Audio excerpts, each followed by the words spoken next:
bani, frate, dar întâi învață să-i numeri. Noi știm că ai primit tot ce ai vrut. Spune de câte ori în viață ai luat tot de la început. Pe ce ai pus până ai luat, ce înseamnă greu n-ai aflat. Și acum vrei să le cumperi. Ok, ai bani, frate, dar întâi învață să-i numeri. Trebuie să înveți ce înseamnă respectul. După trebuie să uiți că observi defectul. Infectul virus te face să vorbești prea mult. Efectul banului, să gândești că ești prea cult. Noi venim din altă lume unde totul este crud. Tu sari dintr-un pat moale și te crezi prea prud. Cam vezi viața nu trăim în reviste. Și băieții de categoria mea nu se comportă ca niște pizde. Cheltui banii lui tato prin cafenele scumpe, cluburi mărunte, nu vezi doar harfe multe. Ai mașini plus bușini pe cap și prieteni ieftini. Oarți printre cretini ce se cred nași sau fini.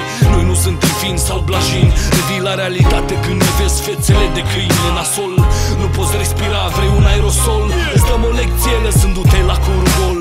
Noi știm că ai primit tot ce ai vrut. Spune de câte ori în viață ai luat tot de la început. Pe ce ai pus până ai luat, ce înseamnă greu n-ai aflat. Și acum vrei să le cumperi. Ok, ai bani, frate, dar întâi învață să-i numeri.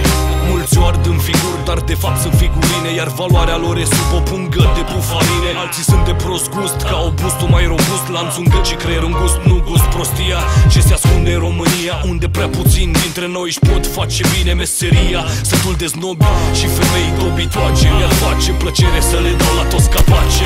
Adevărul supără mulțimea, părerea mea că ce se întâmplă aici e un film bun de cinema.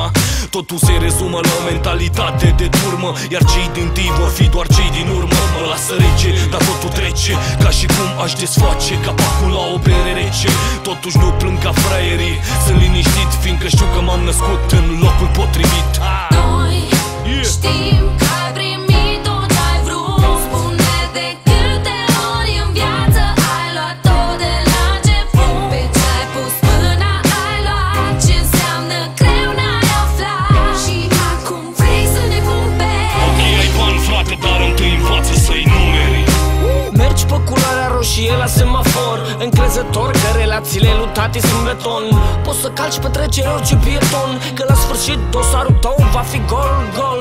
Noi nu plecăm cu pis de la ponton, mergem la somn, că n-avem tătic patron. Poți să fii doctor primar, n-ai bani de buzunar, îți râde din merțan, orice cocalar. Când depășești zona de cafenele și cluburi, o să duci în cartier fata care dansa pe cuburi. O să auzi basul la maxim din niște suburi, iar gențile tale vor sări din șuruburi. Așa e în tenis, cine are, are, cine nu își face rost, că altfel moare de foame. E Animal Planet Live, hai dă-ne banii, suntem prădătorii care te trimit la mami. Noi știm